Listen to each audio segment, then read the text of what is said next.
Alright, chat, let's react to 3 true sleepover horror stories animated. When I was in junior high, I met a girl named Sandra. Sandra joined our school in the middle of the term. She was an awfully quiet and shy girl. She used to sit in the last bench of the class, hiding her face behind notebooks. I kind of felt bad for her, so one day I decided to interact with her. I went to her table during lunch, as she was That's a dude? eating alone. I said in a polite voice, "Hi, I'm Riley. Can I join you?" She was stunned to What's see with the someone finally animation? talking to her in school. She looked at me with her tired eyes and said, Sure, go ahead and sit down." The more I talked to her, the more I realized she was just any other normal, cheerful girl. But she would sometimes get lost in her own thoughts. We eventually became friends, and we often hung out together in school. One day, Sandra came to our school with puffy, sleepless eyes. She was looking very sick, and I asked her, "Hey, are you okay?" I saw tears roll down her eyes. She didn't tell me what was wrong, but she just said, "Things aren't very good at my house. I have to look after my mom, which is why I'm so tired." After I got home that day, I told my mom about Sandra. My mom appreciated me being a friend to her in her difficult times. Later, I invited Sandra to my birthday party. It was more of a pool-themed birthday party with some of my other friends. Everyone was having a good time, until a friend of mine named Matthew got up on our high pool platform to jump. As soon as he got up, he called for all of our attention. Suddenly, my eyes went to Sandra, and I saw her face turning pale. The moment Matthew jumped in the pool, we all heard a loud screaming voice. Everyone turned to look, and we saw Sandra screaming and then fainting on the ground. My parents called her home phone, but no one picked up. After lying in bed for about 10 to 15 minutes, Sandra finally opened her eyes. She started to apologize for her unusual behavior, though we were only worried about her health in that moment. I told her it was absolutely fine, and then I asked how she was feeling, to which she replied, "I better go home. My mom must be worried." My father then replied, "Yeah, we tried to call your house, but no one picked up." Sandra looked at us with an even more embarrassing face and said, Maybe she's sleeping. I better go home now." I called out to her. Yeah. Go home. Yeah. Yeah. I don't know what she on. Yeah. But when motherfucker come in this bitch, a nigga jump with the diving board and you start screaming, you faint, then you come to tell me that, man, for one, obvious assumption, her mom is not here with us. Or some shit, like her mom is psychotic. Or shit, she's psychotic. That's the number one assumption. You know what I'm saying? And like, come on, yeah. Get out. Yeah, go home. Go with your mom. Never come back ever again. Before I could finish, she quickly took her bag and bolted out of our house. She just ran, like, yeah. I felt really weird about her behavior that day. My parents told me to call her back and check how she was doing. No. I see her in school. Like, and if I don't, then I don't see her. Thank God. You know what I'm saying? Times that night, but she didn't pick up once. She didn't come to school for the next 3 days. During lunch, Matthew said, "I always felt there was something wrong with that girl. I don't know why you would want to be her friend, Riley." I felt bad hearing a comment like that. Seriously. Back that night. Leave her alone, bro. After I came home, I called her again. This time she picked up my call. I said in an exciting voice, "Sandra, where are you? Why aren't you come to school? Is everything all right?" She replied in a calm voice, "Yeah, I'm doing fine. I just stayed back home to take care of my mother. It might take a few more days for me to come back to school, you know." I realized, yo, what's wrong with her mother? Like, and that's the question I'll be asking. Damn, bro, what happened to your mother? Like, what's wrong with her? Like, why don't you like take her to the doctor or something? You know what I'm saying? Situation. So I said, "Yeah, I understand that. Listen, I was thinking I could bring you the class assignments myself. I was thinking I could stay over so that I could help you regarding the studies." I knew she badly needed a Why would you go to the house? Her mother is in the worst condition possible. She literally can't even leave the house because of her mother. You want to go over there, bro? To do what? Like, to do what? I was too scared to ask for help, so I volunteered. I was waiting for a reply because she was hesitating. Sandra said, "You want to stay at my house? Riley, I would really appreciate your help right now, but..." She was cut off. Someone suddenly grabbed the phone from her, and a squeaky female voice took over the call. "Hi, it's me, Sandra's mother, Lucy Cooper. Sandra spoke to me about you. You're such a sweet girl, Riley. I'd love to have you over this Saturday at our house. Do I need to talk to your parents?" Riley is a girl. Everything happened so fast, I could barely figure things out. I said in an awkward tone, "No, it's fine. I'll be there on Saturday, Mrs. Cooper. Thank you." She replied in the same squeaky voice, "We'll be waiting for you, Riley," and disconnected the phone before I could speak to Sandra. I told my mom that I'd been invited to sleep over at Sandra's house, and that she needed help with her homework and also a friend in a tough situation. My mom agreed to let me go, but she told me to take her cell phone. She was probably just worried about leaving her daughter completely alone with a sensitive little girl and her ill mother. But I couldn't stop thinking about one thing. If Sandra's mother was so ill, how did she sound so fine over the phone? Anyways, I packed my bag on Saturday morning. My dad decided to drive me to Sandra's house. After driving for 20 minutes max, we reached in front of the tall apartment. My father honked the car horn twice, and I saw Sandra coming out of the gate. She smiled at me and greeted me. I smiled back at her, and then she turned towards my dad and said, "Would you like to come upstairs, Mr. Miller?" My dad smiled and replied, "No thanks, Sandra. I have to leave for some important work. Bye, Riley, and be good. Take care, Sandra." My dad got into the car and drove away. Sandra showed me the way, and we started to go upstairs. She said, "This is an old apartment, hence the elevator often gets out of order. There are some issues regarding maintenance." The stairway did look old, and the apartment was extremely quiet. I realized very few people live here. Sandra's apartment was on the 4th floor, and by the time we reached the apartment, I was panting like a dog. I sat down on the couch in the living room. Sandra's mom, Mrs. Cooper, came from the kitchen with lemonade. Yeah. She like a whore. Like, bro, I would have been like, yo, show you. I don't know. Looking lady. Even though her voice sounded lively over the phone, her face looked extremely pale. Her eyes looked tired, and there were streaks of white hair showing a sign of premature aging. I smiled awkwardly and said, "Thank you for having me, Mrs. Cooper." She smiled really big and said, "Sandra hardly brings any of her friends home. Maybe she's embarrassed by me." Then looked at Sandra with her big smile, and Sandra said, Don't say that, Mom. Among the other school kids, Riley is the only one nice to me. One thing I noticed about Mrs. Cooper is that her eyes kept strolling here and there, as if she was looking for someone. Mom, what's for dinner? Sandra then said. Mrs. Cooper suddenly came back to her senses and replied, I'm making a special chicken pasta for you. Sandra, take Riley to your room. I'll call you when dinner's ready. Sandra then took me to her room.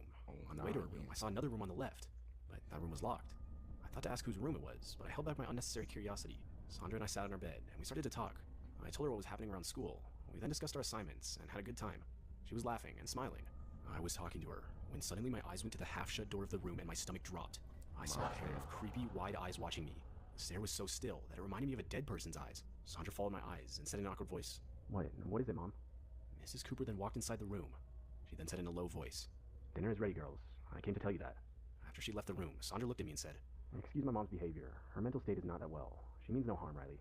I didn't say anything, just smiled back at her uncomfortably. The way her mom was watching me was really creepy. Anyway, we finished our dinner, and I thanked Mrs. Cooper for the delicious meal. She then said, It was my pleasure having a sweet girl like you at our house. You know, Sandra's older sister Samantha was just like you, always looking after her little sister. Until one day. She then got lost in her own thoughts. Sandra immediately said, let's go to sleep now. Bro, like, I ain't gonna lie, bro. Like, I would have been super thrown off, yeah. I would have went home early, called an Uber. Man, you should go to sleep too. You need a rest. Mrs. Cooper smiled and went to her room. She didn't even finish what she was eating. Like, why you smiling so much, shorty? Like, what you planning? Like, what are you planning? That's all that would have been going through my mind. I, on the other hand, was shocked to hear Sandra have a sister. I arranged my sleeping bag and finally asked her, You didn't tell me you have a sister? A sense of surprise and discomfort lit up Sandra's face. She replied in a hesitant voice, Yeah, but she doesn't live with us anymore. Thanks for coming and helping me with my assignments today, Riley. I will join the school very soon. I realized she was not willing to talk about her sister, so I just went to sleep. Fast forward to around 2:30 a.m., and I woke up thirsty. There was no water in the room, so I went to the kitchen. The house Yeah, bro. was in complete darkness. The moonlight coming from the windows helped me make my way. I drank my glass of water, but as soon as I turned back, I saw a figure standing in the main door of the apartment. At first I was going to scream, thinking someone broke in. Then I noticed the eyes, and realized it was Sandra's mom. She was standing with that same lifeless stare and watching me. I said, Oh, Mrs. Cooper, you almost scared me. Why are you up so late? Everything all right? He smiled and said, I couldn't sleep, so I thought I'd go get some fresh air. You want to join me? At that point, I was actually a guest in her house, so out of gratitude, I couldn't say no to her. Yes, you could. Yes, you could. Why are you staring at me? Why are you up at 2:30 a.m. just looking at me like into the darkness? Talking about some, let's get some fresh air. No. No. Also, I thought instead it's not worth the game. Take care of Mrs. Cooper for a while. I agreed to accompany her. We came out of the apartment. It was a warm summer night. She then said in a whispering voice, Come with me, and started to walk upstairs. I followed her, and we came to the 5th floor balcony. The wind was rushing, the sky was full of stars, and the moon stood right in front of my eyes. Mrs. Cooper stood near the balcony and breathed heavily. I said in a hesitant voice, Bro, she's about to try to push her off that motherfucker. So do you come here often, Mrs. Cooper? Mrs. Cooper didn't reply. She kept staring at the bottom of the apartment. She was literally too close to the edge, which freaked me out. I said nervously, It's getting late now. Let's go back, Mrs. Cooper. Sandra will get worried if she wakes up and sees we're gone. Mrs. Cooper didn't move, and she didn't say anything. She just kept staring at the bottom of the apartment. All of a sudden, she looked at me with her creepy wide eyes and said, Jump. I was obviously shocked. I replied, Sorry, what? She then grabbed my hand and repeated herself. Out of fear of this sudden violence in her behavior, I started to scream. Mrs. Cooper, what are you doing? Let me go. She kept screaming in the same voice. Jump. I said jump. Samantha didn't hesitate to jump, then why are you so afraid? My scream woke up the tenants living on the 5th floor. Sure. What? Bro, jump. Yo, I would have smacked the shot. I would hit her so fast, gang. Like, I would hit her so fast, gang, bro. Bro, because I would have already been on edge, bro. You got to think about it. I would have already been on edge, bro. Now, once the motherfucker would have said jump, bro, I would have hit her with some shit. Gangster. I would hit her with some mean shit. And Sandra came running upstairs crying. Mom, Samantha's dead. Why can't you accept that? Mrs. Cooper fainted onto the floor. After screaming for one last time, I called my parents instantly, and they took me home that night. My father arranged an ambulance and admitted Mrs. Cooper to the hospital. Sandra is now living with us until her mom gets well. I came to know that 2 years back, her older sister Samantha jumped from the 5th floor balcony and committed suicide. Her mom couldn't take the shock and turned out to be delusional. If I'm being honest, I feel really bad for them. It was both sad and scary to see what the loss of a loved one did to their family.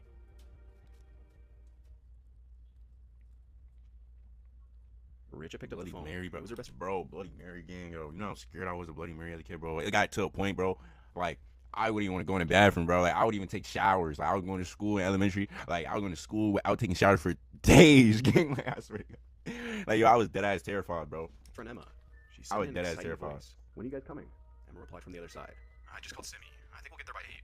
Rachel was super excited. After all, they waited a long time for this sleepover. Her parents were out of town, hence she invited her 2 best friends to stay the night at her house. She even bought some beers and hid them under her bed last night. Upon hearing the girls were on their way, she took them out and put them in the freezer. They were gonna have some fun tonight. Rachel started to arrange her bedroom. And after getting ready for their night party, Richa came to the living room and sat down on the couch. She waited for 10 or 15 minutes, and then finally the doorbell rang. As she opened the door, Simi and Emma saw her standing at the doorstep with joyful faces. Emma hugged Richa, and then she said, "Let's get this party started." The girls went inside and locked the door. It was really cold that night, so they started the fireplace. The thought of being all by themselves in an empty house gave them all an adrenaline rush. They started to drink some beer and put on some music on the speaker. The party was going well, and all three of them started to feel a little drunk. Suddenly, You gonna be like a stalker? "You guys believe in ghosts?" To which Simi replied, Oh wait, it's "What are Bloody you Mary, talking yeah. about? There's no Facts. such thing as ghosts." Richa nodded her head as if to agree, and Emma paused the music and sat near the fireplace. She kept looking at the fireplace for a few seconds and then said, "There's a way we can summon a ghost, you know, but I don't know if you guys are brave enough to do that," and started to laugh mockingly. Both Simi and Richa felt a bit insulted by Emma's joke. Richa said in a firm voice, "Of course we're brave enough. Let's do this." These niggas trying to summon ghosts, gang. Yo, definitely some white people stuff, not black people stuff at all, gang. Like, what you talking about, bro? You know we can summon ghosts. You know we can summon ghosts. Yeah, let's do it. Let's do it. No. Emma replied in a low voice, "Have you heard of the ritual Bloody Mary?" Richa and Simi looked at each other with a blank face. Simi then said, "Well, what's that?" Without taking her eyes from the burning flame of the woods inside the fire, Emma said in a spooky voice, "Bloody Mary is an urban legend. People say, if you stand in front of a mirror with a candle in your hand and say Bloody Mary 3 times, you'll see this horrible-looking woman in the mirror smiling at you. You guys want to try it?" Richa got scared hearing the story, but she tried to... Like, duh. Any person would get scared. It's Bloody Mary, gang. Why are we trying to summon Bloody Mary? Like, what are we put on a brave doing? face in front of her friends. She didn't want them to think of her as a coward. Simi said, "Yeah, let's do it. I'll go first, but I don't think anything's gonna happen." Emma got up and switched the light in the living room. There was a big mirror on the wall in the living room. Richa lit a candle and handed it to Simi. They were all a bit tense. The entire house was in the dark, with the only light coming from the candle in Simi's hand. The chilly wind going outside made the ambience even scarier. Simi stood in front of the mirror while Richa and Emma stood right beside her. Emma said in a low voice, "Now, say Bloody Mary 3 times if you dare." Simi looked in the big oval mirror. She could see her tense face and the back of the living room area in the mirror reflection. She paused for a few seconds, and then said in a low voice, "Bloody Mary, Bloody Mary, Bloody Mary." As soon as she finished uttering those words, the big glass window in the living room banged open, making a loud noise. A gush of cold wind came from the room and put out the only light in the house, which was the candle in Simi's hand. That's when they heard the spine-chilling scream of a woman. Emma rushed to the switch to turn on the lights. Richa was standing with her hands covering her face in fear. Bro. Simi was seen sobbing, sitting on the floor. Yeah, bro. And then it's like the other 2 girls don't live there, so like they might not get the full potential. You feel me? But the shorty that live there, it's over with. Emma Safety, said in a pack it low up. voice, "You guys hear that?" All of their faces turned pale. Richa And responded that house in a is terrified now voice. haunted, "Who was that? and it's Who was over that? with. Honestly, guys, is this a prank you're trying to pull on us?" Simi got up and said, "Did you guys see the mirror after I said her name?" They all slowly peeked into the mirror, thinking they might see a woman's bloody face just as the legend says. But there was nothing. Nothing except the reflection. Emma laughed in relief and said, "We might have just imagined the scream. I mean, this was just a story. Honestly, I was just trying to scare you guys. I knew this wasn't real." But before she could finish her words, Richa screamed in terror and Simi fainted on the floor. Confused with the reaction, Emma looked to Richa and saw her white, bloodless face staring at her. Emma realized Richa was looking behind her. She slowly turned back, and what she saw made her heart drop to her stomach. The corridor towards the main door lay behind her, and at the end of the corridor she saw a woman. A woman with a terrifyingly bloody face was looking at them. Blood was dripping from her eyes and her nostrils. The woman was wearing a white sleeping gown. Her hands were filled with blood too. She had huge white eyes with a tiny black pupil dot I don't inside even them. play like that, bro. The woman then smiled horrifyingly. Her smile was spread from one ear to the other. She said in a demonic voice, "You called for me. Now, here I am. I must take one of you. Who will it be?" And started to laugh. No. I'm blaming it on the person that burned the game up. She's going. She's going. The person that made us play this game is going with her. It's not gonna be me. I'll be damn. Motherfucker came out talking about some. They play this game. And then the motherfucker saw me ghost. Hysterically, Emma and Richa felt her laugh didn't even belong to this world. She was utter evil, from outside and inside. They both screamed in fear and started to run upstairs. Richa ran to her room, and Emma followed her. They just left the other girl. They locked the door. They heard a loud bang on the door, as if the woman was going to break it down. Richa broke down in See, bro, she don't want to just get the girl that was on the floor. tears, sitting in the corner. Emma couldn't keep her mind straight, and out of fear, she jumped from her bedroom window to get out. The next morning, cops were flooding all over Richa's house, all while she sat with her parents and sobbed continuously. Simi was admitted into the hospital for being unconscious for over 24 hours. Emma hurt her back and broke her leg after jumping onto the hard ground. And to this day, Dummy. Like, what? none of them know if what they saw that night was the ghost of Bloody Mary or something just made up in their drunken imagination.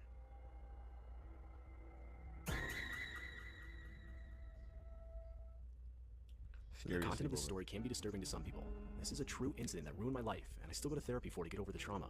When I was 10 years old, I moved into a new house with my mom and dad. This house was in a beautiful neighborhood.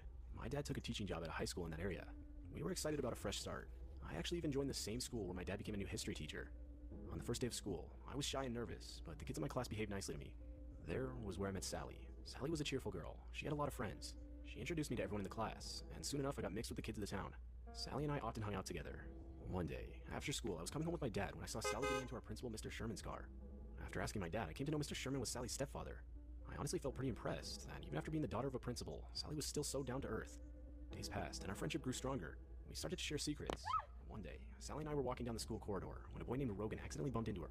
Rogan immediately got up and started to apologize, but just then Sally slapped him and started to scream. I was shocked. I didn't think she would react like that. She just Teachers ran slapping towards niggas? us and took her away. Later that day, Sally and I got called to the principal's office. As we entered, we saw Mr. Sherman sitting on his recliner while Rogan sat opposite of him. I noticed Rogan's cheek. It was still red. Rogan She slapped the shit out that nigga. and my dad were standing in the corner looking at us. Mr. Sherman stared at me and said, Julia, you were the only one who was standing close to both Sally and Rogan. Can you please tell me exactly what happened there? Before I could start speaking, Sally said in a screaming voice, He did it intentionally. Mr. Sherman scolded her in a loud voice, saying, You will not say a single word until you are asked to. Sit down and be quiet if you don't want to be suspended. Sally sat down and started to sob silently. I said in a shaking voice, We were walking, and Rogan slipped accidentally, then bumped into Sally. But he was standing behind her, so there's no way she could have seen him coming. Rogan's mom spoke in a soft voice. Mr. Sherman, don't be so hard on your kid. It was just an accident. Sally's always been a really nice girl. Mr. Sherman looked at Sally and said in a cold voice, Apologies to Rogan, now. And if you ever react this way again, I will suspend you for a month. Sally apologized to Rogan, then left the principal's room in tears. Rogan and I both felt bad for her. Sally didn't talk to anyone for the entire day, and left for home without even saying goodbye to me. I thought she got angry at me for not supporting her in the morning. After coming home, I even called her. Instead of Sally, her mom picked up the phone this time. Hello? Who is this? She said. I replied, Mrs. Sherman, can I talk to Sally? I'm her friend Julia. Mrs. Sherman replied in an awkward voice. I'm sorry, dear, but Sally's not in the mood to talk to anyone today. I'm sure she'll meet you tomorrow at school. At that point, I was sure Sally was angry with me, and we were never going to be friends again. Next day at school, I was standing on the corridor waiting for Sally, and I saw her coming with Mr. Sherman. Mr. Sherman came to me with her and said, Sally's lucky to have a friend like you. Then smiled and left towards his office. Sally stood beside me and said, I'm sorry for that mess, Julia. I hope we can be friends again. A smile of joy lit my face. I went to go hug her, just when she took a few steps back. She awkwardly said, I have a cold. You better maintain distance for your good. And smiled. I noticed her the entire day, but not once did she cough or sneeze. Her behavior started to feel odd to me. After our classes, Sally and I both stood near the school exit waiting for our parents to take us home. Sally was looking different that day. I could tell from her face that something was bothering her. I asked in a worried voice, Sally, are you alright? Sally suddenly looked at me with wide eyes. She said hesitantly, Why? Why would you ask me that? I'm more than alright, Julia. I'm just tired. I replied, If anything is bothering you, you can tell me. Sally's face turned upset. I realized there was something she wasn't telling me. But before Sally could speak, I heard Mr. Sherman's voice behind me. Why don't you invite your friend over for a sleepover, Sally? She's such a caring and good friend to you. Sally uncomfortably smiled and said, Yeah, you should come someday for a sleepover. I have lots of toys, and we can have fun together. Mr. Sherman then said, Why someday, Julia? Please, come on tomorrow and spend the night with us. I'm sure Sally will be glad to have you. My dad smiled, and I nodded to join for the sleepover. My mom baked a cake to give to the Shermans. She took me to their house, and they had a beautiful house. Sally's room was honestly amazing. Mrs. Sherman and my mom chatted for some time. She then kissed me goodnight and left. After a delicious dinner, Sally and I sat down to watch some TV in the living room. One thing that felt unusual to me was that Sally's behavior turned robotic in front of Mr. Sherman. I could tell from her face she was always nervous around him. Now, Mr. Sherman was always a bit strict, and also it was natural to be a bit distant from your stepfather. So I never said anything regarding this to Sally. That nigga be probably beating her or something. Around 9 p.m., Mr. Sherman came to us and said, Okay, girls, enough TV for today. It's time to go to bed now. We went to Sally's room. I got inside and locked the door, but instantly Mr. Sherman came rushing and started banging on the door. Open this door. I got extremely shocked and opened the door immediately. Mr. Sherman said in an annoying voice, We don't lock doors in this house, Julia. Specifically, Sally has a habit of going to the washroom at midnight. Also, in case of any emergency, it's better to keep the rooms unlocked. Good night now. He walked away. I said in a relieved voice, Geez, your father is strict, Sally. She said in an upset voice, My stepfather. My dad loved me a lot. She then lied on her bed. I could easily sense the disturbance in this house, but there was nothing I could do. I went to lie down, and that was when Sally said something really weird. Julia, would you mind sleeping on the door side of the bed? I want to sleep near the window. I replied, Yeah, sure. We talked for a few minutes more, and gradually fell asleep. I don't recall what time it was, but suddenly a weird sensation woke me up. I felt something was tickling my feet. The tickle was very gentle. It took time to register, but as I opened my eyes, I saw a dark figure standing right next to me. It was a man with wide, creepy eyes. The man then started to move his hand up my leg, and I realized it was not a dream at all. My eyes adjusted to the darkness, and the pale moonlight touched the man's face as he leaned over me. It was none other than Mr. Sherman. I screamed from the top of my lungs, and Mr. Sherman stepped back in response. He said in a scared voice, Julia, this is Sally's side of the bed. Why are you... But before he could say anything further, Sally's mom rushed into our room. She switched on the light and got shocked. I was sitting on the bed with a terrified face, and Sally got up crying out loud. Mrs. Sherman said in a panicked voice, What the hell is going on here? Mr. Sherman said in a fumbled voice, I was just checking if the girls were sleeping. But I now understood how he victimized Sally, and why she was so terrified of someone's touch. Sally sobbed and told everything to her mom. Mrs. Sherman couldn't believe her ears. Mr. Sherman tried to escape, but she grabbed the table lamp nearby and threw it at his head. Damn! Dummy! Gotcha, bitch! Gotcha, nigga! Mr. Sherman Ain't body. Oh, he died? His blood rushed down from his head. The cops were called. Shorty got aimbot. Tom Brady. And my mom and dad came. Mr. Sherman was taken into custody for being a child molester. I honestly felt really bad for Sally, that she had to go through that trauma at such a young age. I now realize why that night Sally told me to swap sides. It was nothing but a cry for help. Damn, 3 true sleepover horror stories, man. That was a great video, man.